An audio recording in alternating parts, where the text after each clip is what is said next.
Hey everybody, this is the WildASS podcast, and I am your host, WildASS Craig. This is episode 7, and in this episode, I get to introduce all of you to a friend of mine dating all the way back to the 1900s. Jon Ferrian is a guy that I got to know right here in my hometown of Brainerd, Minnesota, where he was born and raised. My memory getting to know him begins with first being a photographer taking pictures during the Friday night Supercross races here in town. While doing that as a hobby, Jon ran the photography department at the local Walmart where he kept being promoted. These promotions continued for 18 years before transitioning to the cellular giant T-Mobile. T-Mobile moved him around a bit, even sending him as far east as New Hampshire for a year and a half before another relocation sent him to where he currently resides in Sammamish, Washington in 2012. We lost touch for a few years, but like most true friendships, the conversation picked right back up years later when we reconnected. Jon was still with T-Mobile then, but he now has what I would think is every kid's dream job, working for none other than Microsoft in the Xbox department. Intertwined with his professional life, Jon became a host on his own show, Jon Ferrian Live. This was a Facebook show basically focused on snowmobile safety, and he created the LiveLARGE Universe. We'll talk to him about that. Also, this led Jon to a string of life-changing events that actually led Jon full circle right back here to a world on two wheels.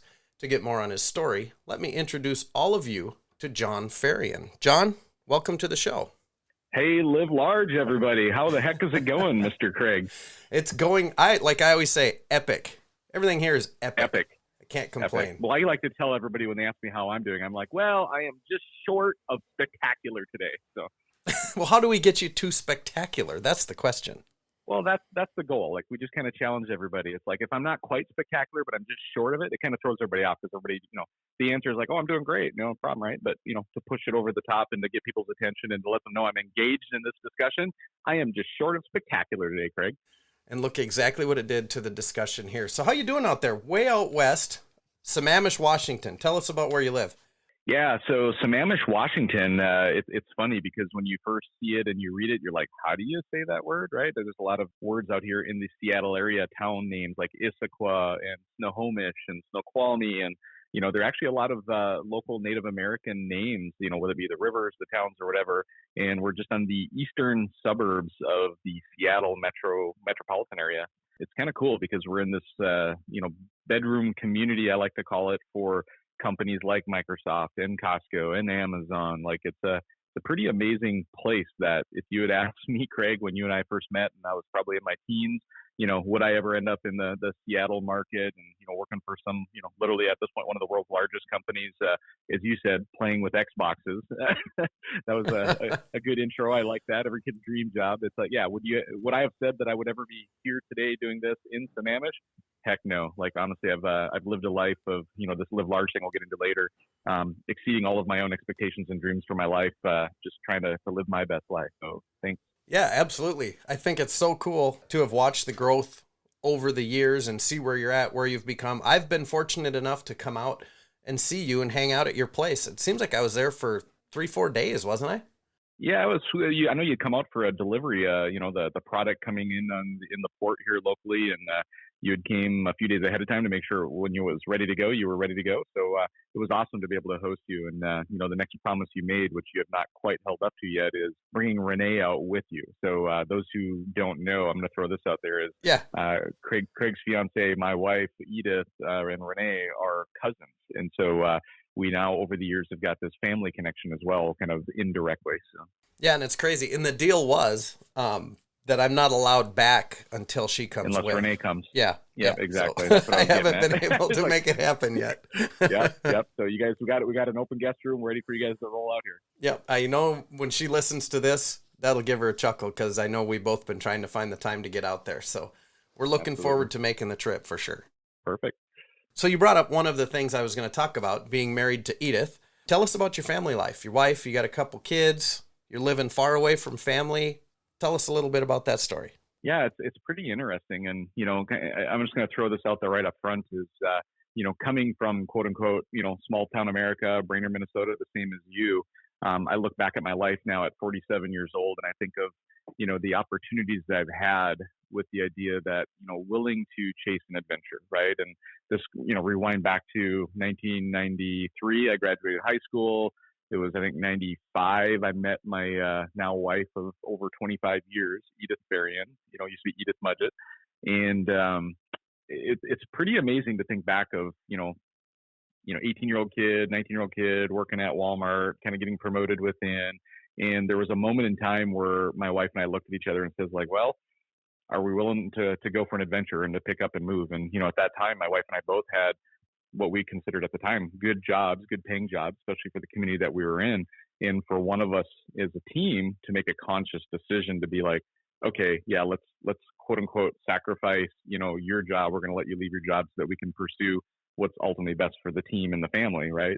And yeah, my wife of 25 years now, I look back at it and I'm like, wow, there's no way I would be where I am today, professionally, personally, in any way, shape, or form, without my sidekick, Edith Ferrian, my wife, who has been the one who's, helped push me, been supportive, and all those things. And along the way, we ended up with two amazing kids, right? So, and this is an important part of the motorcycle story we'll get into in a few minutes, is my oldest son, Jon, my youngest son, Max. They're currently 18 and 20 years old, respectively, right at that point where they're exiting high school, partial way through college already, because they're taking advantage of programs that we call Running Start out here. I think in the Brainerd area, they called it post-secondary option, which is something I did back in the day too, college and high school together. So two boys, virtually adults, which I'm at that point where I'm almost an empty nester and I got a lot more time to get out on the mountain snowmobiling and or now motorcycling with my wife and my kids. So that's so cool. And to be an empty nester at our age is kind of exciting. You being an empty nester, we're almost there also. Yeah. We're still young enough to go out and do stuff. And it's so cool that we have girls that want to do that with us. And yours, as you were saying that, I want you to talk about snowmobiling. So to the listeners, you're a guy that has been a snowmobiler through and through forever. So you know what? Let's just talk snowmobiles. Yeah. How did you get into snowmobiles? Let's talk a little bit about that first. Yeah. No, this is interesting, and I will jump into that in just a second. But out of respect for the listeners who are listening, which I know are going to be 99% motorcyclers, what I want to share real quick before we jump into that is that I'm currently 47 years old, and it's only been a year, little less than a year. June would be a year for me where I've been endorsed motorcycle rider. And prior to a year ago, the entire life experience I had on two wheels was probably approximately 30 minutes, my entire life that I'd spent on two wheels on a motorcycle doing anything. I've done snowmobiles and boats and Jeeps and, ATVs and different things over the years, but motorcycling was a thing that wasn't easily accessible because you had to go get the endorsement, and I didn't have anybody around me really pushing me into it. But yeah, that passion for motorcycling that I'm getting now that we're going to get into, it's a pretty cool story, and we'll get into that here shortly. But, that thought process of snowmobiling, like I bought, as a kid, I grew up riding, old 1970s Arctic Cat snowmobiles around my rural Merrifield, Minnesota, just north of Brainerd, about 10 miles. Grew up riding the ditches, the lakes, the trails around my hometown in Merrifield, Minnesota. And then at 19 years old, when I finally had a decent job at Walmart, became the manager of the 1 Hour Photo Lab, one of my purchases I made was my first brand new snowmobile. And, thinking of that defining moment of, getting into it, just immediately, riding the track right off that thing, that idea of getting on it, experiencing the great outdoors, the performance, the speed, all these things that go into why we ride these machines that get us out into the world that we live in. Snowmobiling has been that conduit. And the cool part for me is that, snowmobiling has taken me on a life ride that I never would have dreamed of or expected, and to have a presence within the snowmobile industry. Just a little tidbit, not to go into any detail, but I actually am sponsored by, I think it's somewhere in the neighborhood of 7, 8, 9 companies now, in the work that I do in the snowmobile industry on social media. I do, as we talk about here in a little bit, a podcast that I do myself. All of those things have led to having a decent presence in the snowmobile industry. And so a fun part of getting into the motorcycle industry for me is going from being a expert per se, kind of like your role within the industry of motorcycling and having a lifelong experience of it, taking that and now translating into like starting something brand new, fresh, being an experienced motorsports person, but being brand new in a new sport like motorcycling. I find it's a whole different perspective that gives, frankly, it makes me a better at my snowmobiling, right? Because it allows me now to filter my thought process of how, what am I experiencing as a new motorcycler? How is that something I can help others with as they experience snowmobiling for the first time?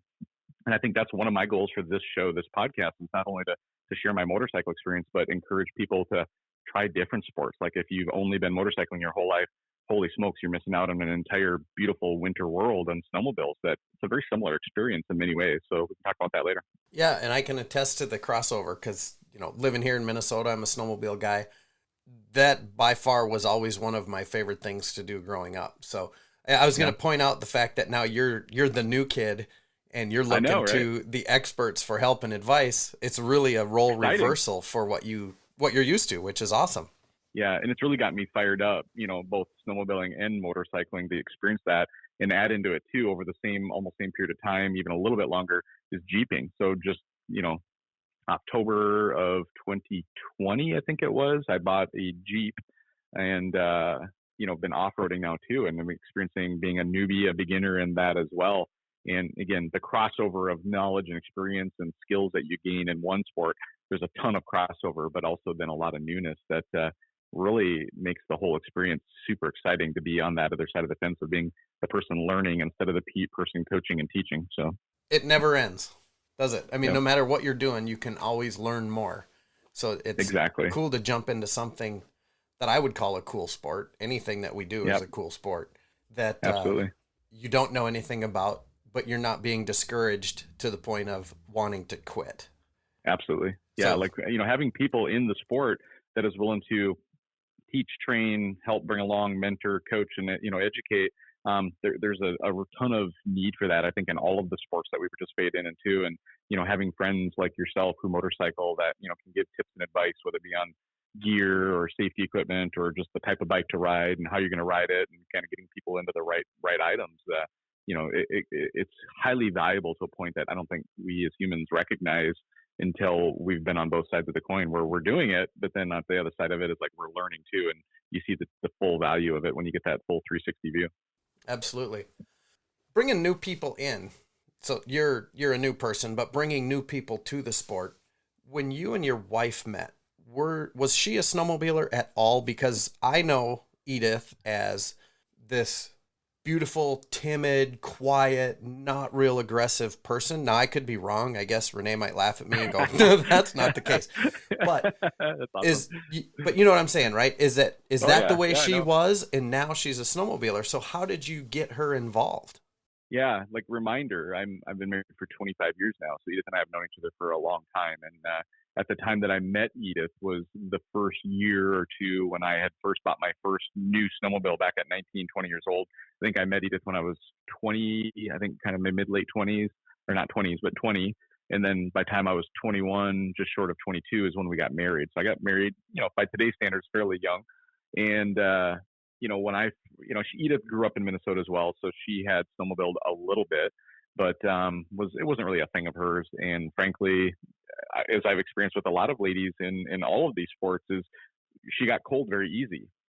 And so not having the right gear, not knowing how to dress, for the new, newness of all the new riding gear that's out there with all the different materials that are available with windproofing, waterproofing, all those kind of things, and just layering up, snowmobiling was never an enjoyable sport for her. And so what I found pretty early in my marriage and in my snowmobiling career in kind of my 20s was I loved it. I went out all the time and I really tried to bring her along for the ride, but, I tried to go do what I wanted to do, and I tried to bring her along with it, right?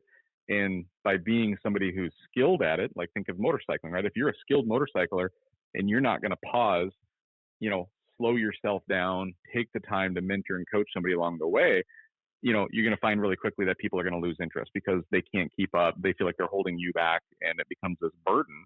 And add to that now, cold weather, bumpy snowmobile trails, all that stuff.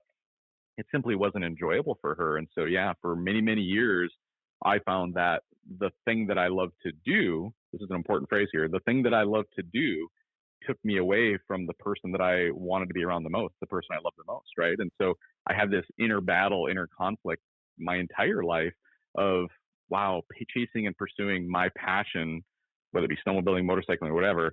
How do I make sure that I bring somebody along for the ride, or vice versa, right? Or how do they bring me along for the ride as I'm learning and growing into it?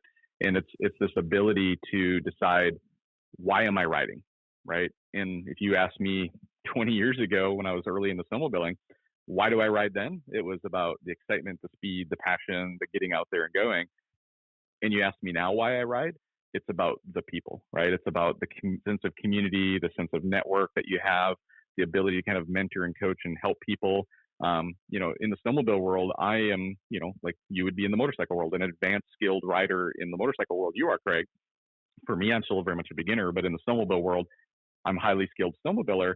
And so for me to quote unquote, slow down my pace to the point where I can still enjoy bringing people on board and hosting beginner rides and all those type of things that we do with our snowmobile club to get people in the sport and building it. That's where I found my personal joy now, is more in this mentorship role of bringing people into the sport. And again, now being on the reverse side of that, it's given me an even deeper appreciation for the process that we're in, that we go through to get to this point. So absolutely. You remember when we were setting up for this podcast, I'm like, oh, I gotta add this to your notes. What's that?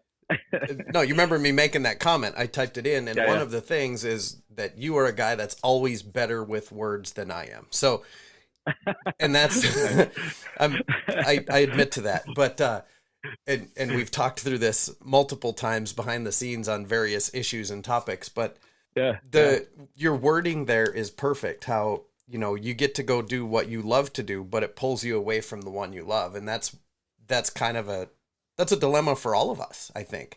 Yeah. And that's kind of what I wanted to know, or how, I got Renee on the back of the bike. She loves it. Absolutely love her as a passenger. If she ever wanted to get her own, absolutely, I would support that. But I really like her on the back. We can talk, we can communicate. But then you did also throw in the winter, you have snow, cold, brutally cold here in Minnesota. So kudos to getting her on a snowmobile way back then.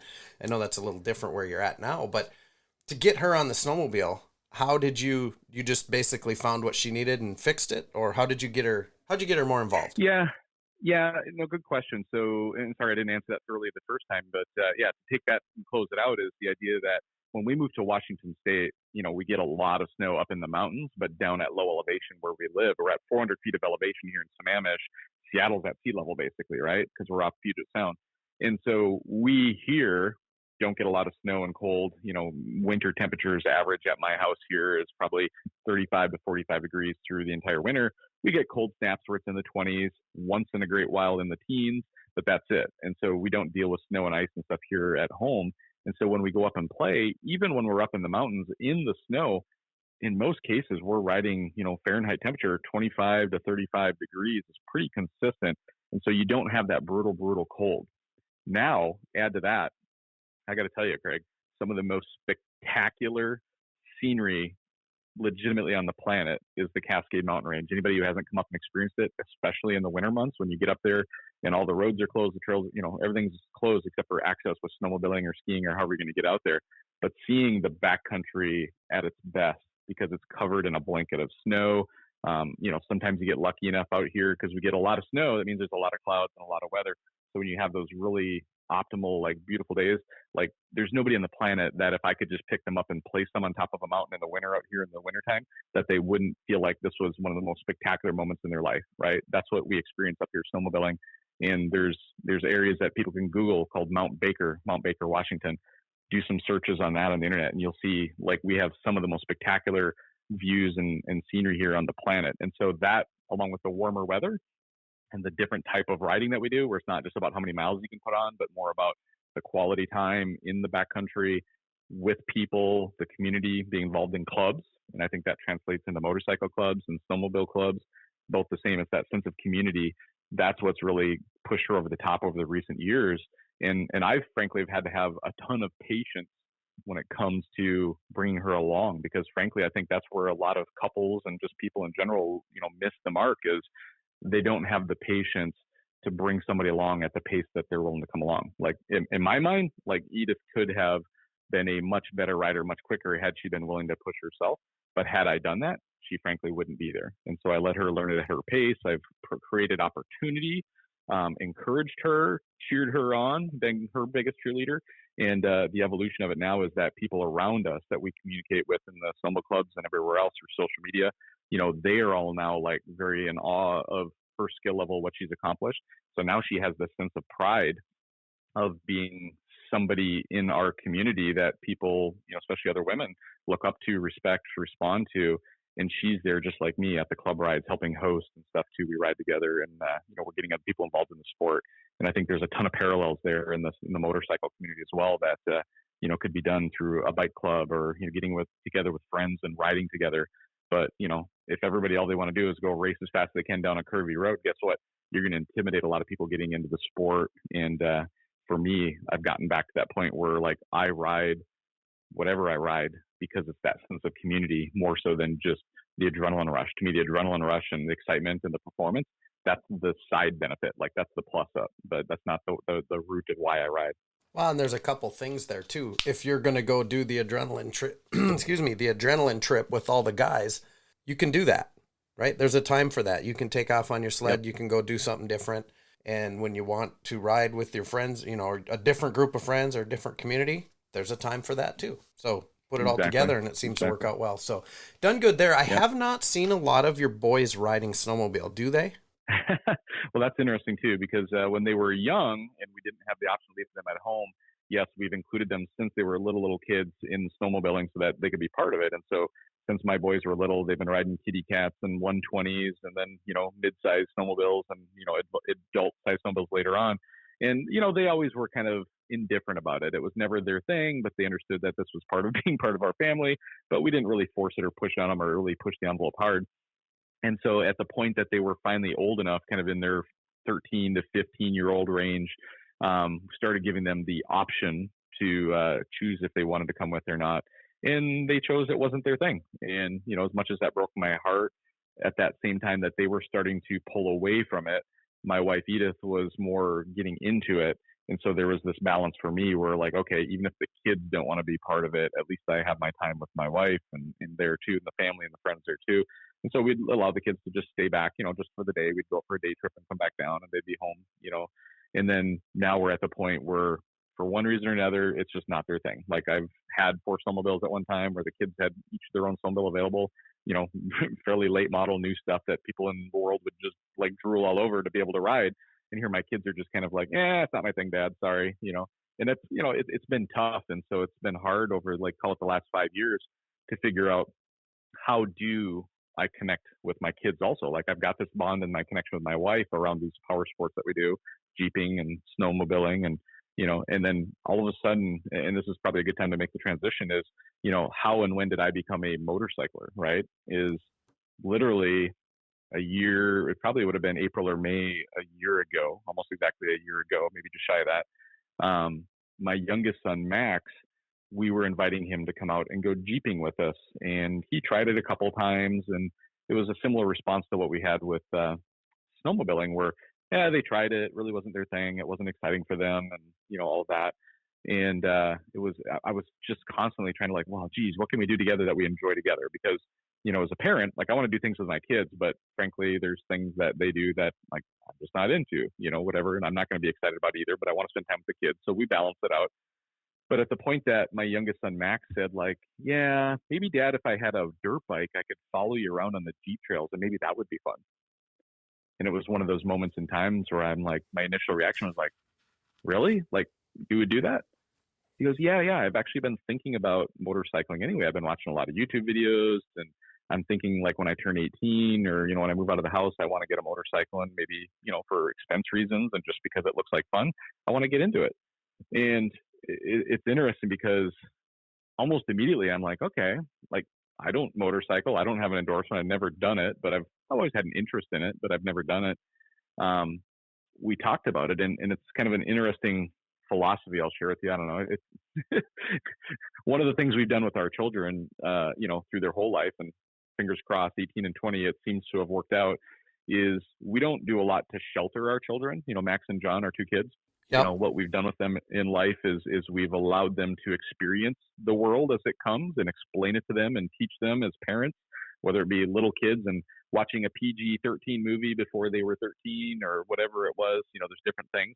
And this was one of those defining moments is like, okay, it's time for me to kind of think through this is if Max is going to go become a motorcycler, he's pretty much got his mindset on it and he's a year away or so from doing it.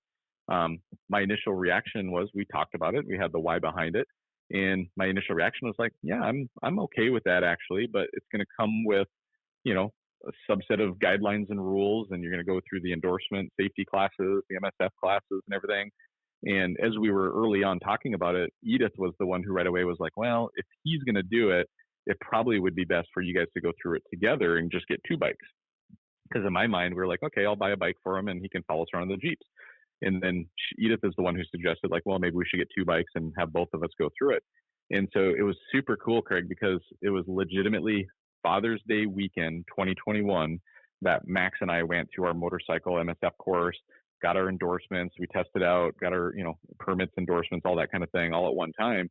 And what a cool way to spend Father's Day weekend with your son, who is getting into motorcycling. I'm getting into it for the first time. We're learning it together. And it was actually my son that ultimately was the one who pushed the envelope of like, well, I want to get into it, which triggered me to kind of follow him into it with the idea that, safety, education, guidance, as a 40-some-year-old guy versus a 17-year-old kid. I think reflecting back, I would say that my ability to make good, smart decisions now is much better than when I was 17. And so I thought, if I'm at his side and we're working through it together, I have the ability to influence what kind of a motorcycler he becomes, right? And that idea of, coaching, mentoring, safety. And then I found at the same time, like, oh my gosh, now my son and I have something that we thoroughly enjoy together. And it's really built an amazing relationship, more so than I've had through my entire life with my son, of like that ability to kind of just get out and have time together and connect. And we of course bought helmet communicators right away, and the ability to talk as we roll down the road. And it's been just such a cool experience. I'll pause there because there's more to the story, but I'm sure you have some follow-up questions so far before we get into how that ties into getting my wife into it here, which is happening live almost as we speak tonight. So. Yeah, it's and I've heard that story and I wanted to share that. That's the whole reason behind this podcast is there's all these cool stories out there, and that is one that stands out just because of the way it went down. Kid wanted to do it, dad thought it was okay, mom said you're going to be safe, which also, as you're saying that, I heard something else in there, and I think what Edith wanted to do was get you out of the Jeep so she could drive it. I never thought of that strategy, but I think you're right, because she has been enjoying recently driving the Jeep as well, because typically when we go out in the Jeep, I'm driving, she's a good passenger, and she's generally pretty content in that world. But I kind of pushed the envelope in the last couple of Jeep rides we've had and asked her to be the driver in these off-road situations where we're legit low-range four-wheel drive, put the lockers on, mud hole in a little bit, and all that kind of stuff. And she was ear-to-ear smiles, which kind of inspired me to think like, wow, she loves snowmobiling. She's as passionate or more passionate than I am about it now than we've ever had. Like, there's not a day that I go out and ride that she's not right there with me, unless there's some kind of extenuating circumstances where she has an appointment, can't make it, or maybe it's an out-of-town trip for an ambassador ride with one of my sponsors or something. But other than that, she rides with me one-on-one snowmobiling every time, which is amazing. And it's huge. We get out, 40 some days a year, and Edith was like just a few days short of what I was last year, and we're on track for the same this year again. So that's just crazy. How long is the snowmobile season? Like, how we're currently in March. How late are you going to be snowmobiling? So the answer is it depends. In Minnesota, when I was there, snowmobile season basically was, December through now, right? And then pretty much it starts winding down pretty quick. Snow starts melting, and you get 3 or 4 months out of it. And it's like, wow, what a cool sport. Wouldn't it be cool if we could do it longer? The cool part is out here in Washington, if you are a skilled rider, such as myself, I start out mid-November usually. This year it was about the second week of December. We had a late start. And then recent years, I've been riding all the way into June, actually. And so this last season, a year ago, the end of the springtime a year ago, the season could have allowed me to ride all the way into July. And the cool thing about the Cascade Mountains out here is that we get so much snow and it accumulates so deep that it takes forever to melt off, right? And so these high elevations, if you can get to them, there's literally some mountains that are snow capped all year round out here just because of the amount of snow we get plus the elevation. There's glaciers on places like Mount Baker. Some of the other mountains out here have glaciers on them. Some, like Mount Baker specifically, there's a zone of it that is legal to ride that you can go on. And as long as you can get on the snow and access it down below, there's a point where it's legal. And we can, like, literally, I could have rode all the way through the first or second weekend of July, but we went on a family road trip. My last ride, I think, was like June 21st. I don't know if it was last season or the season before.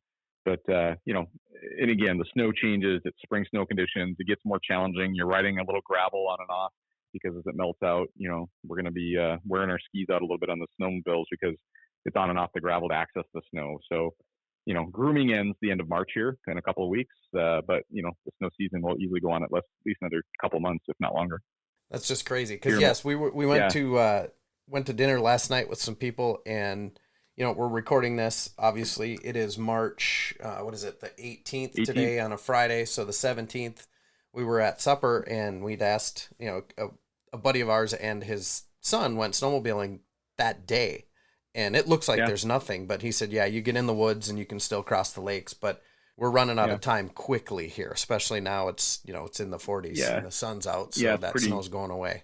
Pretty typical. And like you'll get in Minnesota there, 40 inches of snow a year, maybe 60 on a good year if you're lucky. We'll sometimes get that in one storm out here in Washington State up at elevations. Our average snowpack or annual snowfall here in Washington State up in the Cascade Mountains where we ride can easily be 300, 400, 500 inches of snow. On a good year, it could be 600-700 inches of snow on a good year. And the world record for most annual snowfall on the entire planet, from what I've heard, is Mount Baker, Washington, back in 1999 at the ski resort up there on the opposite side of the mountain, but in the similar area where we ride. That location got 1,180 some odd inches of snow in one season. That's just shy of 100 feet of snow. That's a lot of snow. Yep, it is. And so it takes a while to melt off, and that, allows us here in the Pacific Northwest where I live now. And one of the blessings of being out here is almost every weekend all year long, I can motorcycle, snowmobile, go jeeping, whatever. Even the lakes down here where I live, they're not frozen over. So if you had a boat, technically if you had a wetsuit, you could go out water skiing, you could go jet skiing, you could go out in your boat, go fishing. It's almost year round, short of snowmobiling all year round. But, motorcycling can be a all year round sport for you out here if you dress appropriately and, say you have some heated hand grips and you're riding around in 40-degree temperatures, because the roads are typically just wet here. They're not, they're not icy. Do they use salt on the roads? They don't, actually. It gets pretty crazy out here when we do get low elevation snow out here. Pretty much everything shuts down because they'll plow out the main roads barely, and then all the residential roads will be just packed snow and ice for sometimes days, if not weeks, depending on how long the snow lasts. Well, and that's what I was you're talking about riding year round. The snow is melting here, which that's all good, but you'll still see a lot of motorcycles not on the road because of the salt. Road salt. Anything chrome, you want to keep it away from the salt as long as you can. At least I do. Yeah. And I think most people do as well. So that's why I ask. Yeah, I know we have a buddy out there, Denver, that I think Denver from the V-Twin Life. With him Yeah, him and I have exchanged messages on Facebook Messenger, and we have yet to get connected, but we'll have to do that soon. So so I know he can ride year round. He said there's some really cold times that he doesn't, but the ability to ride year round, anytime there's a nice day would actually be kind of nice. Yeah, anytime basically it's sunny and dry, which is the rarity out here because you've heard of the Seattle rain. If it's sunny and dry, it almost doesn't matter in the temperature. We've got clothing to dress appropriately for the coldness, but as long as the roads are somewhat dry and the sun's out, it feels super good to get out on the road and get out of the Seattle rainy days slump, because there's many days throughout the season. Typically it's like October through June that almost nonstop the whole time. It's like kind of drizzly and rainy, and every few weeks or so we'll get a sunny day here or there, and we take advantage of it when we get it. So. Yeah, for sure. Now that we're back on the topic of riding on the road, I wanted to share the story of how you got into it with the boy, how it kind of came about like it did. You shared that story. It was great. What were the first motorcycles you guys added to the garage? His and yours. Oh, that's great. Yeah. So with my off-road background, snowmobiling is technically an off-road, and I would argue that it's probably one of the most extreme off-road vehicles out there when you think of the abuse that it takes, what the suspension is, what it's in my mind, I'm an off-roader, right? And then I've gotten into jeeping just, 6 months before motorcycling. And so my mind right away, based on my son saying like, yeah, I'll follow you on the Jeeps, was to let's get dual sports, right? Like we want to be able to ride from our garage, get out and do a little road riding. But in my mind, our goal and our destination was always like, well, let's go hit the gravel roads, let's go hit some Jeep trails, and have some somewhat capable dirt bikes. And when my son and I finally decided, like, yep, we're going to do this, it was, I don't do anything slow. So within a 2-week period of time, it was like, okay, we decided we're going to do this. We signed up immediately for a snow or a motorcycle MSF course to get our endorsements and everything. And it was like 2 or 3 weeks away. And I didn't even have motorcycles yet. And I'm like, okay, let's start looking for motorcycles. So within, roughly a half of a week, I started doing searches for motorcycles. I ended up finding a motorcycle for myself. And keep in mind, this was 2021 in, springtime, getting ready to go into the summer months, late May, June, early June timeframe. And, the pandemic created this environment where everybody and anybody wanted to go out and do something, right? And so pretty much everything, snowmobiles, motorcycles, Jeeps, everything was at this idea where like you couldn't buy anything, like even cars now, right? You think of here we are in 2022 of March. Same thing now. It's like it's almost impossible. The supply chain issues have become the biggest issue now, but just the demand for all these things. And so if anything was posted, it was going for at or above, book value is what we found. And it was just unavailable. Like if you didn't figure out a way to immediately jump on something, like it was gone. I would call on a motorcycle and be gone. And so over a period of a couple of weeks, I found a motorcycle at the dealership that I normally buy my snowmobiles and stuff at. It was a used one on site, 2018 KTM 500 EXCF. So set up dual sport motorcycle. 500cc, had decent power for my first bike. What I was told is that's probably too big of a bike for me for my first bike, but I'm a little bit of a bigger guy and pretty experienced motorsports guy. So I'm like, okay, I'll try this. And so I picked that up, and then we kept looking for bikes for my son, and we wanted something smaller. He's 17 years old, first bike ever, not quite as experienced as I am with all of these other things. And so we ended up looking around for, a 250 or 300, 350, somewhere in there.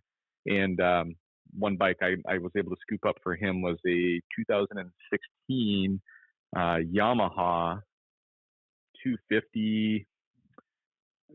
I think what is it, a WR 250R? There you go. There you go. The bike we found for him, and those are the two bikes we ended up with. And so from June until October, November timeframe, that was the two bikes we had. And in that time period, just in roughly 6 months, I had put on over 2,000 miles as a brand new motorcycler, over the summer months. We had knobby tires in these things, so we pretty much wore the tires off of them. And my son maybe had put on 1,500 miles in the same amount of time. I'd gone out with some friends on a few trips with some for off-roading. And that's what we rode for the first 6 months. And then I transitioned, if you want to get into that next, or if you have any follow-up questions on the first bike. No, I that's a bike. I remember seeing it on Facebook and thinking, wait, what happened? And that's when I called and like, what are you doing? But yeah, you got that one. And then, like you said, you wore the knobbies off it. And yeah, talk about the next one. The next bike's a cool bike. If the listeners know bikes, this one's a really cool bike. And I think I made the same comment when I saw the picture on your Facebook story. I think it was. I'm like, oh, I know exactly what bike that is. Tell us about that one. Yeah. So the reason why the transition was, I found that the way my son and I were riding was very different than what I anticipated, right? I anticipated us like riding from our house, getting out and hitting gravel roads and doing some off-roading, because frankly, that's where it all started. We talked about like going jeeping and him following along. And what we found pretty quickly trying to do some, trails and off-roading was that he just didn't yet have the skill set and the experience to be able to easily handle the bike off-road. And so there was a lot of, safe in all cases, we were wearing all of our safety gear, but there was a lot of tip overs and, him not quite handling the bike quite the way he needed to in that off-road environment. And so he very quickly got a comfort level for just riding on the road. Obviously, you're not being thrown all over the place. The asphalt is very consistent versus, you're on an off-road situation. You might be in sand 1 minute, rocks the next minute, mud the next minute, getting thrown all over the place. And we found ourselves more and more riding roads than we were off-road. And that translated into almost 100% road riding.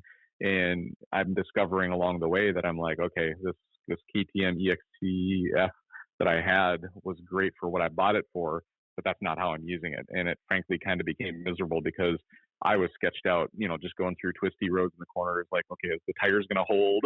You get up at the highway speeds and, a dirt bike like that, it's like, it's more shaky on the road, less stable.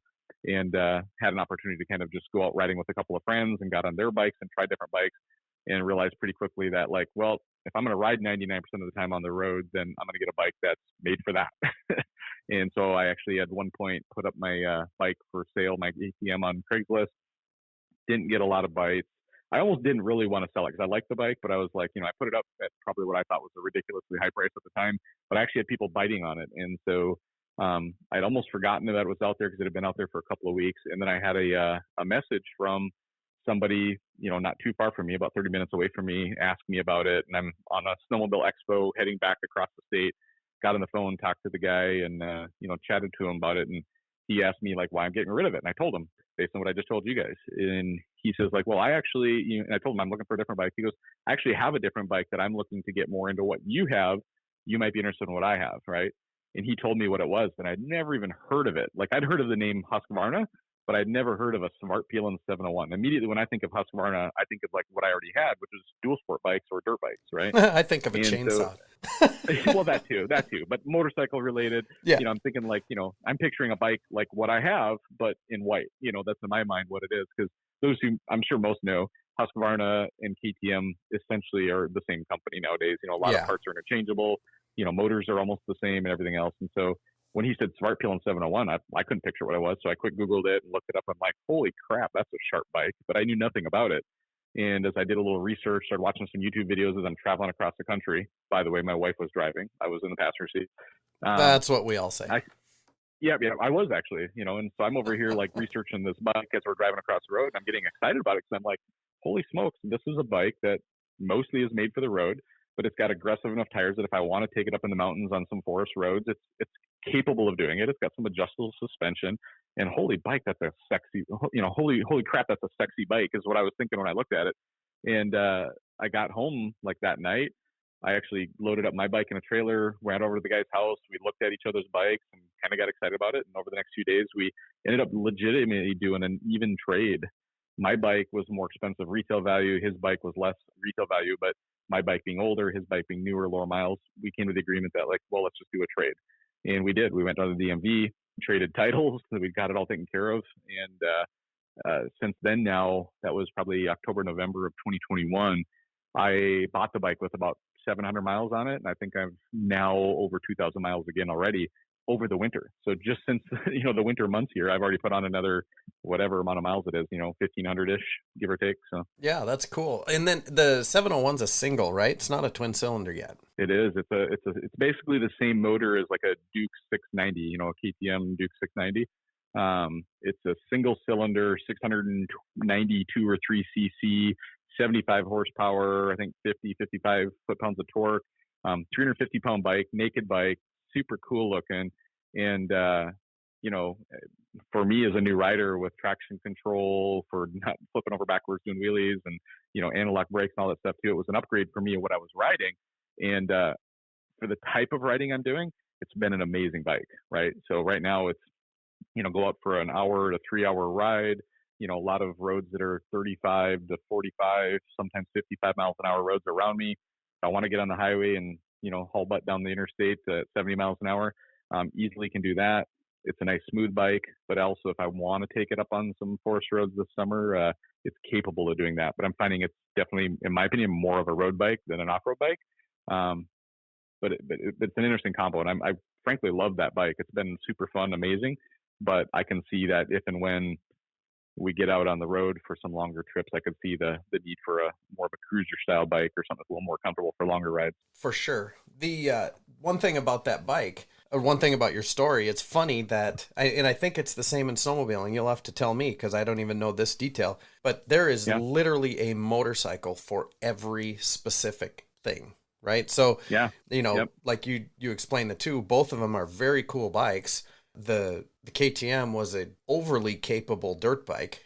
I mean, that thing was, I've ridden them. I rid them on a supercross track, and they're fantastic bikes, but they're, not designed for supercross. They'll do it. You better be pretty strong in the legs because the suspension's a little soft, but for woods bikes, there's nothing better. And then you Yeah. put it on the highway like you're talking about. It's like, ah, man, I don't know. I'm catching a lot of wind. It's, it's pretty physically demanding to ride the thing straight down the highway. And then you add the Yeah. psychological aspect of, are those knobbies going to hang on in the corners? And yeah, you did a great job of realizing that although it's a great bike, it might not be the right one. The 701 Yeah. is kind of perfect for what it sounds like what you're doing. There are other bikes. And then, like you say, if you want to get into distance cruising, that's going to be a totally different bike. So good choice. And your son, now he's still on the Yamaha? Yeah, he actually still likes the Yamaha, and I think we're going to be, soon putting new tires on his bike, and we're going to shift more to, at least a 50-50, if not maybe a 60-40 split on road use tires versus right now he's got more, mostly off-road tires. There's legitimate street legal tires, but they definitely are more dirt orientated. Where I think we're going to lean more towards a highway tire on there, but with some off-road capability. So I have a recommendation for you on that for tires. Sure. I ran a set of Send me a tires. message. Yeah. I'll tell everybody. Sure. And we're all industry friends, right? I don't know if on Facebook you noticed I just did a story with Metzler. Of course, my Continental buddies are commenting on it. My Dunlop friends are commenting on it.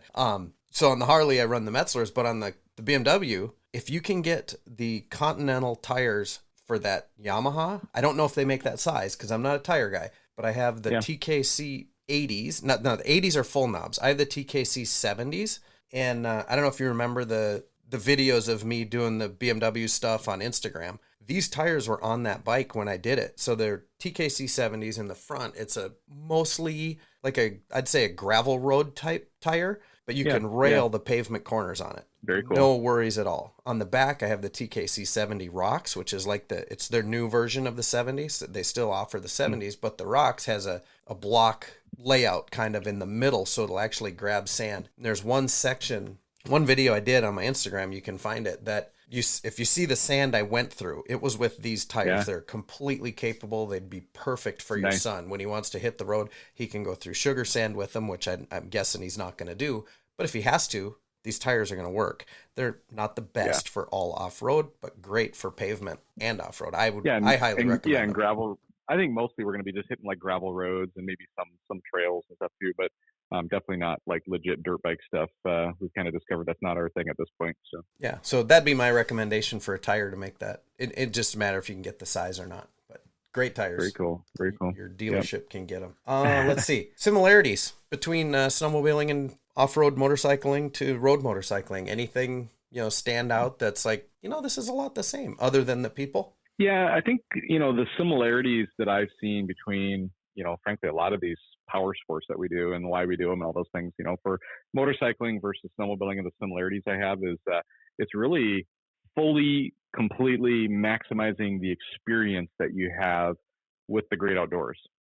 I'll pause there for a second because you think of what I described earlier in snowmobiling and, the views that we have out here and how spectacular it is. Here in Washington State, especially, we've got some amazing, rivers and mountains and lakes and just windy roads, out here, there, similar to Minnesota, there's, every road goes around something, right? Whether it be a hill, a mountain, or a lake or something. And, so to be able to just enjoy the backcountry, the scenery, and the spectacular views we have and just experiencing the great outdoors without being in a box, right? I think the box we all refer to as the car behind a windshield or whatever. And so to get that experience out there, it's a big, similarity. Performance, if you get down to it and you're really an adrenaline junkie, a snowmobile, think about this for a minute. The snowmobiles I ride, factory is like 165-ish plus horsepower with a 450-pound machine, give or take, back and forth on both those stats. The motorcycle I have is 75 horsepower on a 350-pound machine. Power to weight ratio, my snowmobile actually is an adrenaline rush. I can do some amazing things on that and, put it into some crazy places that you wouldn't even believe if you're not into this. And for motorcycling, same thing. It's kind of that performance, that adrenaline rush, and buying the right tool for the job. I think you said that earlier, whether it be a dirt bike, a street bike, a, cafe racer, whatever it is you want out of the sport, there's a tool for you out there known as a motorcycle or snowmobile. And, leveraging that performance, the skill, the growth, the experience, the seat time, like that's all very similar between the two and kind of how you're doing it. And then the interactions, right? The social aspect of it, which is the part I love. Like to me, there's a huge difference from my personal experience between just riding solo or riding with somebody without a communicator and having a communicator. So my son and I have that Cardo set up, and we go out ride with friends. A lot of times we'll just connect in a three-way phone call because they've got their setup or whatever too. For riding in the metropolitan area, we generally have cell phone coverage everywhere, and so we can just connect via cell phone and talk to each other as we're riding down the road, and stay connected and just that social aspect. And from even a safety standpoint too, when my son and I, the two of us, ride together mostly, and the ability to communicate with each other and to work as a team and talk about, hey, heads up, watch for that car pulling out on the right. I'm not sure if they see us. Hey, you got somebody coming out over here. Keep an eye on that. Hey, there's a pothole up here. If I'm leading, I'll tell him, like, hey, keep an eye on, there's a pothole on the right. There's all these things that we can do and talk about, and it just becomes very social and interactive. And then, frankly, you get to talk about father-son stuff, like, hey, how's the job going? Hey, how's the girlfriend going? How's this going? How's that going? And be able to have that bonding time while you're doing something like, for my son and I to sit down and have like an intentional conversation for an hour, 2 hours, 3 hours, frankly, it's never going to happen. We're at that age where he's running, I'm running, we're all doing things. But to go out for a motorcycle ride for 2-3 hours and to be able to just talk to him about anything in my life right now and whatever's going on in his life and have that bonding time, that's spectacular, right? So having that communication device when you're snowmobiling, very similar. Not exactly the same because you're not talking nonstop the whole time, but you have a lot of like, okay, let's stop, take a break here for a little bit, and everybody just socialize, for a short break while we're riding. And then, of course, through the clubs and, different meetings we have, the social aspect of it is huge, and the community aspect of it is huge. So there's that. Differences I'm seeing is, snowmobiling, you're off the normal grid typically, at least in the mountains. You're not fighting traffic. You're fighting very limited amount of other snowmobilers in your space. And so you're not watching for others necessarily as much as you are, say, on a motorcycle where, you can't. I've always known this, but it's been extremely apparent in just the last year that we've been riding that you have to assume everybody out here is ready to kill you with their car because you're invisible, right? And so if you can ride with that mindset and just know that, as you pull into an intersection and there's lots going on, you're ready to, hit the brakes and stop or divert at any split second, knowing that you likely aren't going to be seen. If you approach the world like that in that way, there's a major difference there between having to just assume everybody's out to get you and kill you and you got all these things, coming at you versus in snowmobiling, you're kind of out there, even with your other teammates, you're kind of out there in the backcountry, and it's a different, there's things you got to watch for, like stumps and rocks and avalanches, but it's different than the active interaction that you have with, other people and stuff like that when you're dealing with road stuff. And then at least out here, not so much in Minnesota. In Minnesota, I could open up my garage door, ride my snowmobile out, ride it all day and come back. Here, and if I have to go snowmobiling, like it's a minimum of a 1 hour ride plus a trailer or a sled deck to move my machine versus my motorcycle. I can open the garage door and just go. So if I want to go for a 30-minute ride, if I want to just ride it down to the store, if I want to get out for a 3-hour ride, there's a lot of flexibility there versus, when you're snowmobiling at this point out in the mountains, it's pretty much you're dedicating a half day to a day to it minimum to get out there and experience it. Where on a motorcycle, I can go out for 15 minutes or I can go out for 6 hours, whatever I want. So absolutely. One of the things that you had mentioned was, the differences was traffic, things moving where on the snowmobile, they're not. You're watching stumps, trees, boulders, whatever. Yeah. And that dawned on me that struck me as odd because, not odd, maybe that's not the right word, but it got my attention because in the motorcycle world, you're watching for all those things and everything else, right? Typically the roads should be good, but that doesn't mean a 2x4 didn't fall out of a truck, 3 blocks ahead and nobody's seen it. And then that car's coming at you from the left side while the pedestrian's about to hit the crosswalk on the right. You got to keep track of all this stuff too. It can be pretty exhausting just emotionally. Riding a motorcycle, you really got to, it's a totally different animal. So it's funny that you mentioned that. I like that. Yeah. So you got the boy you're riding now recently. You're getting Edith into this as well. So tell us how that came about. And yeah, exactly. What's she going to be riding? Yeah, basically it's a pause, stop, rewind, and repeat the same story I told you before, which was there was a moment in time where I felt like I was doing what I loved, but it was taking me away from the one that I loved, right? And I kind of had those emotions and those feelings all over again because as much as I love and I'm incredibly ecstatic for the opportunity to kind of have that bonding time with my son, him and I were going out riding regularly, and then all of a sudden, once in a while, and just recently, about a week and a half ago, just almost 2 weeks ago now, a couple that we snowmobile with, a husband and wife, who also then motorcycle, Max and I went out for a ride. And so the four of us went out for a ride. We had our communicators on. We had this amazing afternoon, about a 3-hour plus ride. And the entire time I was out there, it was so much fun, but I couldn't help having this internal fight in my head of thinking like, I left my wife at home. And so for those who don't know, just the bike I have isn't super conducive to have a second person on it, which frankly was very intentional. Up to this point, at the point I bought that bike, my wife Edith said, I don't want a motorcycle and I don't want to ride on the back. Digging into it, I found out it was more about something I didn't consider immediately, but then it was an aha moment. I'm like, oh yeah, that makes sense. My wife gets motion sickness. And so if she's not in a position to have a clear view of the horizon ahead of her, whether it be on a boat, on a car, in a back seat, a motorcycle, a snowmobile, anything like that, if she's behind me and looking at the back of my helmet and doesn't have visibility ahead of her that's really crystal clear, she will get motion sickness. And so the idea of even getting a touring bike where she's behind me, she's 90% of the time still looking at the back of my head because I'm taller than she is. And even with a bike step up, it was super challenging. And so we consciously made a decision that I wasn't going to buy a bike with a big backrest on it because frankly, I didn't need the extra weight if I wasn't going to have anybody on there with me. So I'd rather have a more nimble bike. And I kept bugging her, like, you want me to buy a bike that's bigger? And it just was never going to happen. And that ride with my friends was like, man, I really wish I could figure out a way to get her out here. And that Monday morning after that Sunday ride, I was sitting at my desk here, sitting down, and I thought, you know what? I wonder if a 3-wheel Can-Am Riker or Spider or something like that would be an option. And my wife's birthday is a month from now. It's on April 12th, back here about a week ago on the 11th and 12th of March.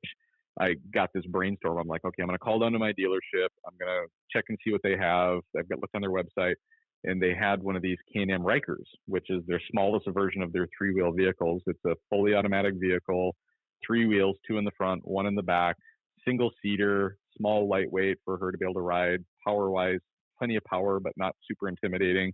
And my wife and I, the reason we're happily married for 25 years is that, we have a very good alignment on things like financial spending, values, all these things. And one of the things that we had set ground rules on many, many years ago was the idea that we don't make any significant purchases without input from each other. And so I knew that if I asked her, she would say no. I knew that, right? Like I just knew that she's going to be like, no, that's not, you do your thing with Max. That's good. We're good. And I just stuck my neck out there like I honestly had never done in my entire marriage. And I'm like, I want her out there so bad. And I know how much she loves snowmobiling. And I know how much she loved driving the Jeep and all this. Like I knew it was in her, but she didn't see it. Right. Mm-hmm. And so there was this opportunity for me to call the dealership. And I set it up in a way that it's like, okay, I need an exit plan if this doesn't work out. I told my buddy at the dealership. And he goes, okay, I'll work with you. No problem. Good customer, bought a lot of stuff from them, worked with them really well. And at the end of the day, I put on reserve. So that was on the website, in their store, they had a tag on it. And I had set up a surprise. And so I was on a Monday. So that same Friday, a week ago, we walked into the dealership, brought my friends with who are motorcyclers also and snowmobilers both. And we were going to go stop by the dealership, pick up some parts that I needed, quote unquote.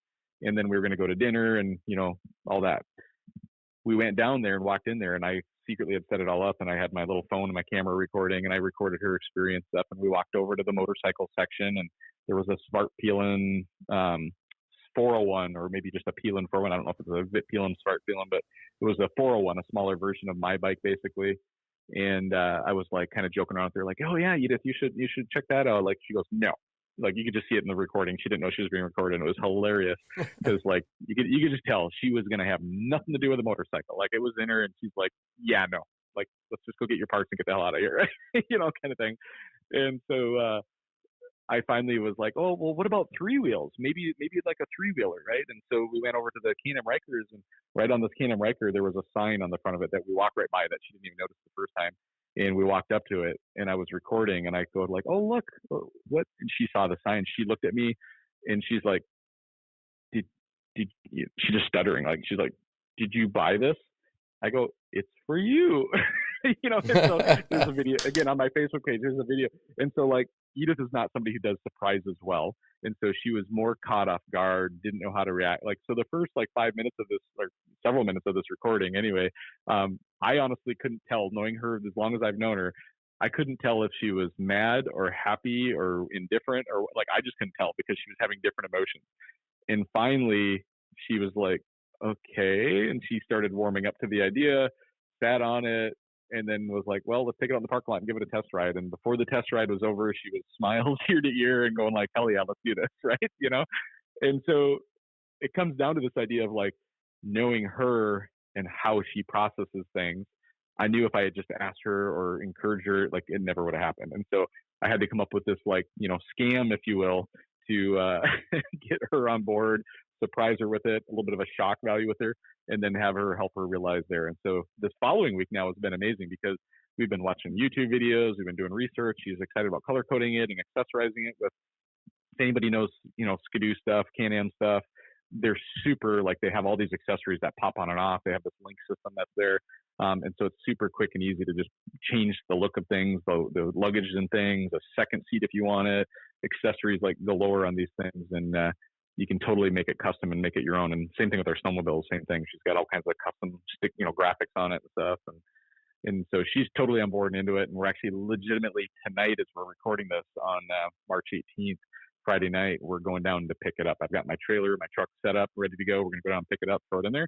And then we're going to start practicing, get her signed up for the 3-wheel course. She doesn't have her endorsement yet, but we'll be practicing here and then, getting out on the road shortly with the safety course in a couple of weeks. So that's awesome. Congratulations. This should be coming out about the time she is taking the course, I think. I think we'll be posting this one like the 28th of March, maybe. I think that's when this one will come out. So yeah, I think it's like April 9th is when we have her scheduled for her 3-wheel class, but she'll be on the road, in the parking lots and stuff around us practicing, in the meantime, getting familiar with the bike and stuff too, because legitimately she's never ridden anything with a twist throttle ever. And so the Can-Am Riker, it is a twist throttle. It's a single foot brake. It's automatic. It actually has the same CVT clutching system that a snowmobile does. So for us, it was a perfect fit. It's a very comfortable machine for her other than the twist throttle. And her ability to kind of use brakes and stuff like that too. I think she's excited about it. And I'm excited that now we as a family have a new sport together.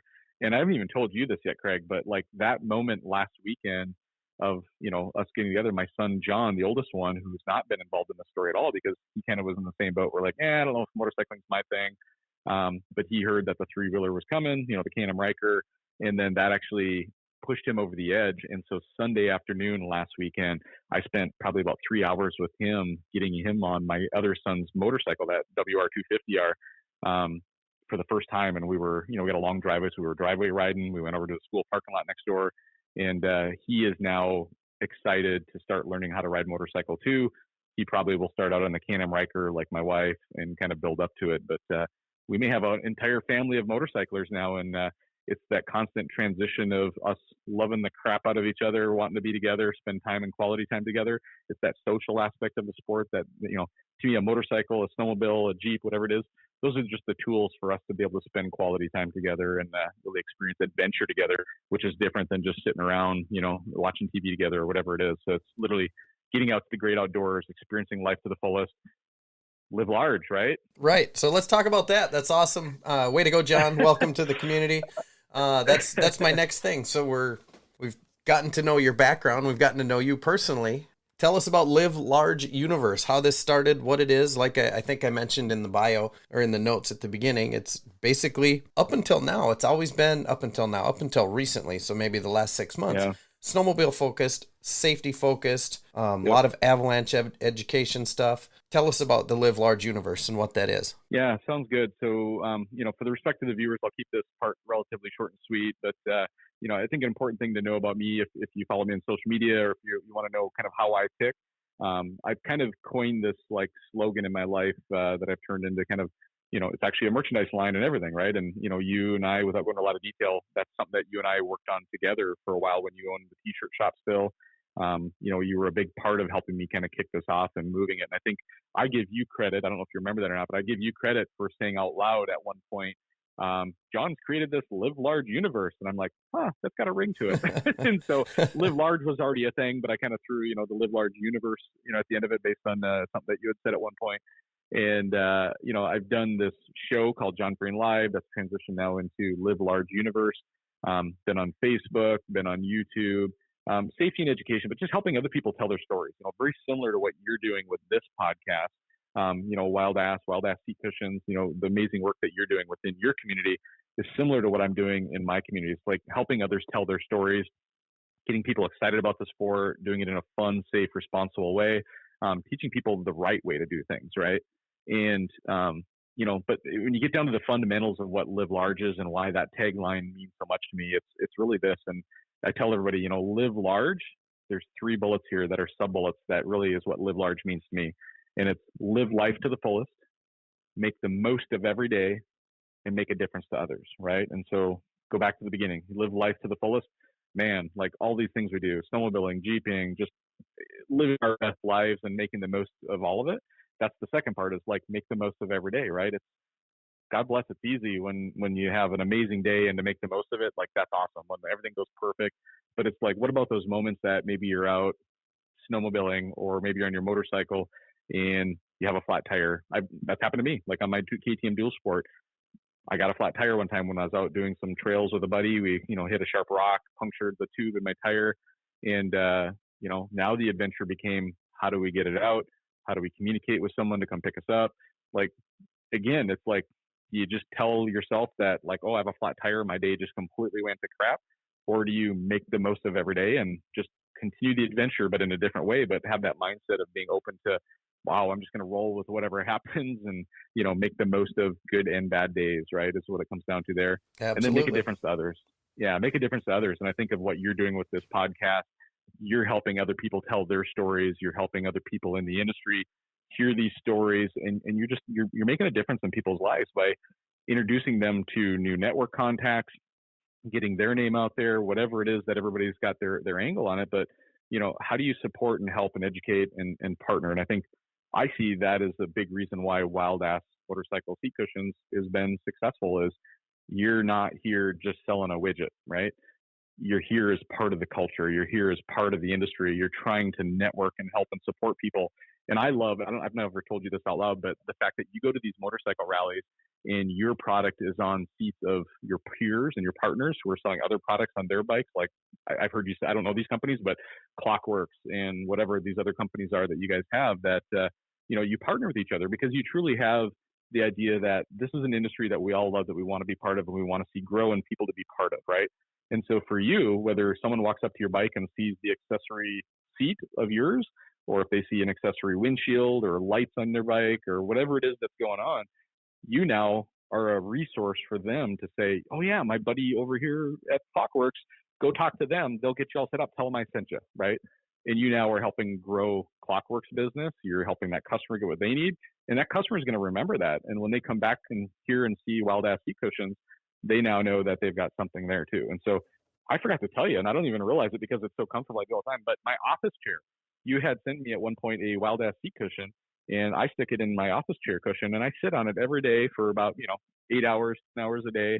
And I forget that it's here because it's so comfy and I don't have to think about my butt anymore. That's why we're here. Everybody forget you have an ass. I know, save my ass. No, that's good. So yeah, that's the story of Live Large. And yes, to, thank you for the props to Wild Ass. Yes, we all do that together. Yeah. It's like I say, we all just want to go out there and have fun. And we're lucky enough to get to do it. So if we can help each other, we certainly want to continue doing that. What have I missed? So I'm just going through here. I got to say, you are way more organized than I am. So if we have any new listeners here, which when you share this, we'll probably get a couple. I typically ask my guest for a bio. Just, hey, give me a little something about yourself. So I got something to start in, and we'll base the conversation off that. I know a few things sometimes where I can, ad lib some questions, get them in there, get some more out of your stories. But yours came with bullet points. I mean, everything. I'm like, oh, I don't need that, but thanks. You're way more organized than I am. Yeah, I'm using them on my side. That's the thing, is like, this is how my brain is wired. Like my life is a series of bullet points. It's like, okay, here's the topic, here's the subpoints, here's the details. It's just how I've become wired, both professionally and personally. And so, having this list that you and I have reference to in front of me helps me and you keep on track and understand that, you know what, like there's things I might forget, but they're here in front of me. If I like, oh yeah, I forgot to talk about this, let me just jump in that. But I look at the list and I think we're pretty good. But rumor has it, based on the fact that I've listened to every single one of your episodes so far, is you have a list of 5 questions that you want to ask. I do. So we're making sure all the notes are covered. I think we've covered everything I want to. Yep. I've got your story. It's all good. So you know the deal with the 5 questions. If you're new listening, the first few, they had never been exposed to these questions. Jon, you just admitted you listen to the podcast normally, so you've probably had some time to think about these. And I'm really looking forward to your answers. So are you ready for the 5 questions? I am. 5 questions, totally designed to make you think and just kind of see what random questions we come up with. The first one, what is something you believe that other people think is insane? Well, I think one of the things that I have embraced and really have a foundational value in my life, and it literally gives me pure joy because of the beginning of it, not the end of it, but it's the idea of give. You know, anybody who's known me for a long, long time, I will say out loud that the more you give, the more you get, right? And I think, I think of what you've done, Craig, with your show and this idea of like the time and effort that it goes into giving into the industry the way I have in the industry, in the snowmobile industry, the network, it's just time, effort, energy, money, mentoring, coaching. The more you give of yourself in time, talent, energy, money, all of those things, what you'll find is if you give it from a very genuine place, you will be paid back tenfold, like in karma. Like the world works in mysterious ways. I'm a big believer in things like divine intervention, karma. And I think a lot of people would look at you and say, like, man, what are you doing? Just giving. Like you're getting burned out. You're spending a lot of money. You're doing all these things that you're doing. And you're giving.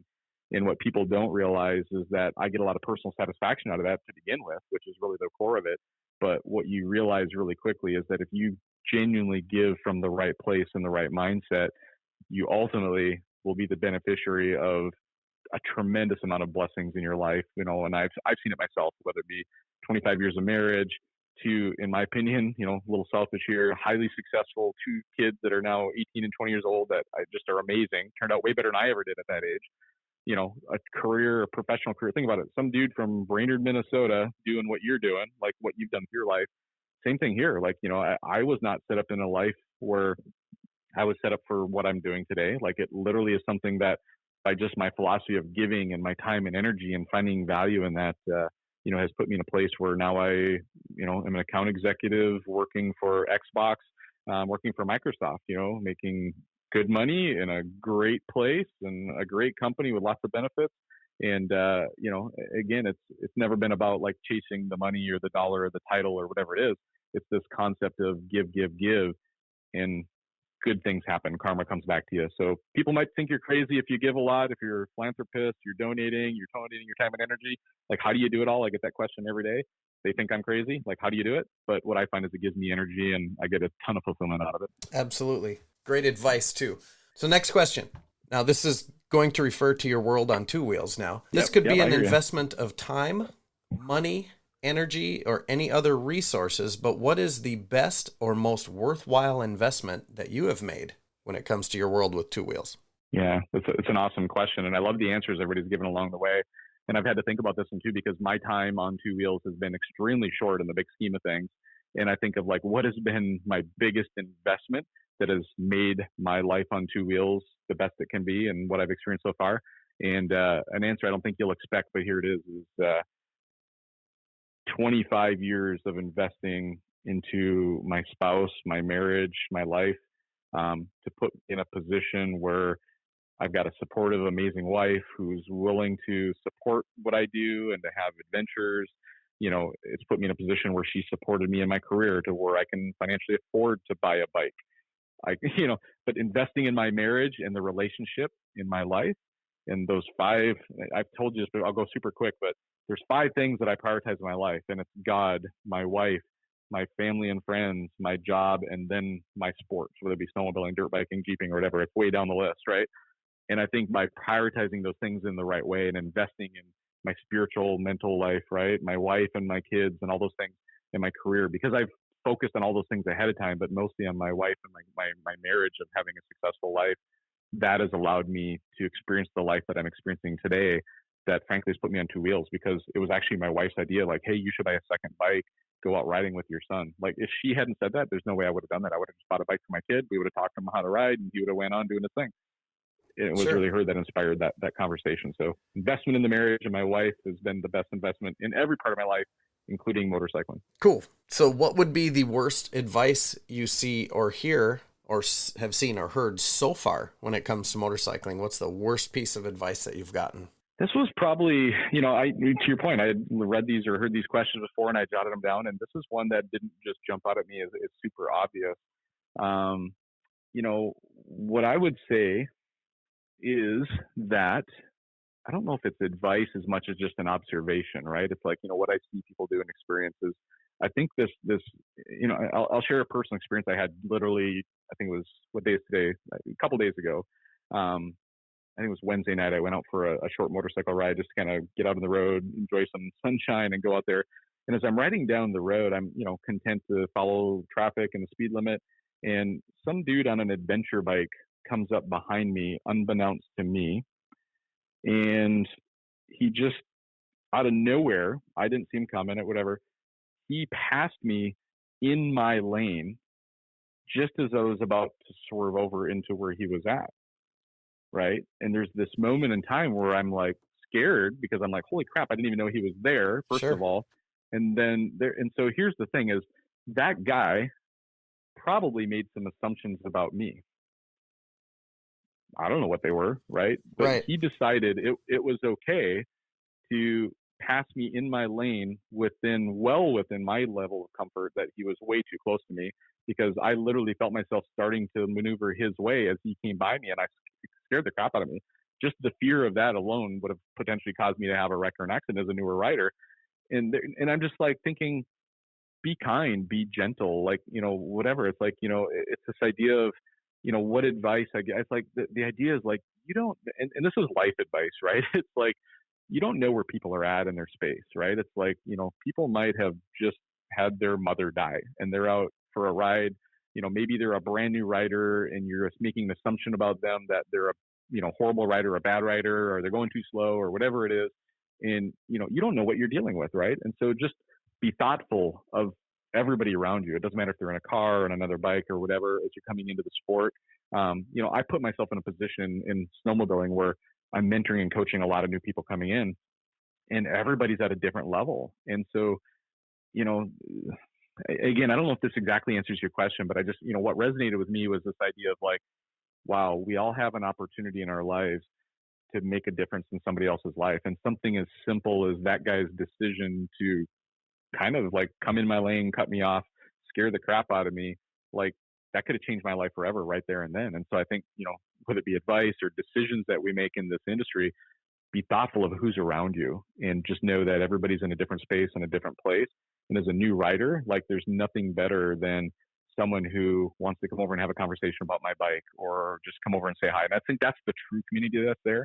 But I think in no matter what industry it is, there's these outliers that are out there that to some degree, I think, they think they're better than everybody. Maybe they think they're entitled to whatever they think they're entitled to. And, just be a good person is what it comes down to. So I hope that's close enough to tying into that conversation that it makes sense. So. It doesn't answer the question, but the question is basically designed to get that piece of bad advice, which then listeners can go, oh, yeah, I guess I've said that to somebody, or, that doesn't make sense, or who the hell would say that? Yeah. But and I think what it does is it just maybe it kind of backhandedly answers the question. Like, it doesn't answer the question, but it does provide a way to take something from it that offers advice to those of us that ride all the time and take things for granted. Yeah. And I think that's the thing, maybe what it comes down to is, taking things for granted, right? It's like me being brand new in the industry and coming into it at 47 years old, 46 years old last year. I came into this with the mindset of like, I'm not an expert. I want to learn. And so I go into it with the right approach. And so I follow in a path of like seeking out advice, asking the right questions or whatever.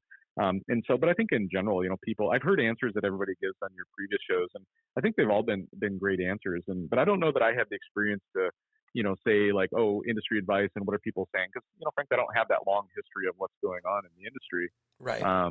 But I would say that, for those who are out there maybe offering advice, I think maybe that's the perspective I'm trying to answer this question is like, okay, as a newbie coming in, think of the advice you're giving, right? And don't make assumptions.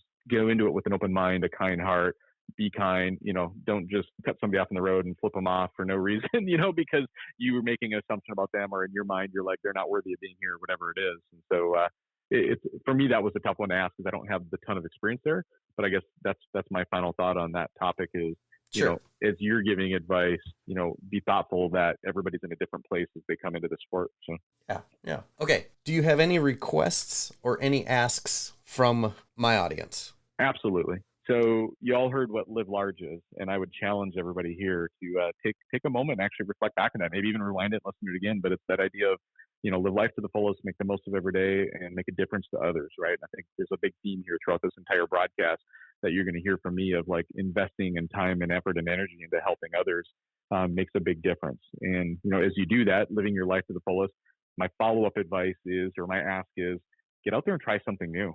For me, I never in a million years thought I would be on two wheels on a motorcycle. But what I'm finding is there's so many similarities to what I already love about the other sports that I'm in, but it opens up a new world and it gives you a different perspective by taking on something new. Basically, get out of your comfort zone, push yourself, try something new, and experience the life that we're all here on this planet to experience, which is make the most of it. So Perfect. And to follow you, where do we do that? Yeah, my primary presence on social media is on Facebook, and it's just my name, Jon Ferrian, and you'll find me there if you want to look me up. And it's just Jon Ferrian. So I think my son has a page called Jon Ferrian. So just know I'm the old guy with the snowmobile in the picture. If you find my son by accident. But yeah, send me a friend request, and if you want to, send me a private message just alerting me that you're sending it. If you're not a snowmobiler, because at this point, I try to be thoughtful about who I'm adding, and if it doesn't look like they're following the sports that I love, I may or may not accept them because you get these random ones there too. Instagram, same thing. I'm not as active there, but probably 30-40% of my time I spend over there. And same thing. My name, Jon, and it's JonFerrian, Jon Ferrian.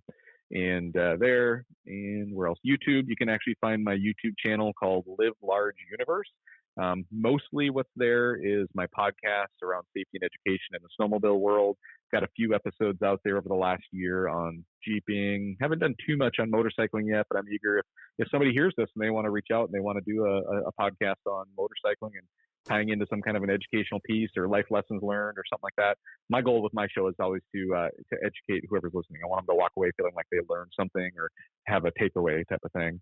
And so, invitation to everybody there. If they want to reach out to me and talk to me about bikes, I'd love to chat with them and maybe bring them on my show and we can share the load. Absolutely. I'm always game. Last parting words. Yeah, I'll finish how I start, which is like literally like God bless you and live large, right? That's how I wrap up every one of my podcasts, and it feels appropriate here as well too. And really appreciate the people who've taken the time to listen all the way this through, and hear what it's like to be a newbie in the sport, but with some different background. I'm eager to continue to hear all of the guests that you have coming up, and if you are listening to this and you think that there's a story worth telling, I would encourage you to reach out to Craig because, speaking as a podcaster, our network only goes so deep and we don't know everything about the people who follow us, who listen, all those things. And so, your story is likely worthy. And so, send Craig a message, send me a message if you want to do something on my show as well too. But, Craig's doing some great things around motorcycling here and getting the word out about the community and everything going on. So, you're worthy, your story is worthy, and reach out to Craig and let's hear it. I'd love to hear, the people who hear this, let us know what your story is. Awesome. Thank you for that. Everybody listening, I will post links to Jon's Facebook, his YouTube, and his Instagram in the show notes, so you'll be able to click on those, and that should bring you right over to follow him directly. Folks, if you like what you are hearing, make sure you hit the subscribe button so you never miss an episode. You can also follow the adventures on Facebook or Instagram by simply looking for The Real Wild Ass. Again, I am Wild Ass Craig. Thank you all for listening so much. Jon, thank you. It's been a pleasure. I look forward to talking to you again soon. My pleasure. All right. Thank you, guys.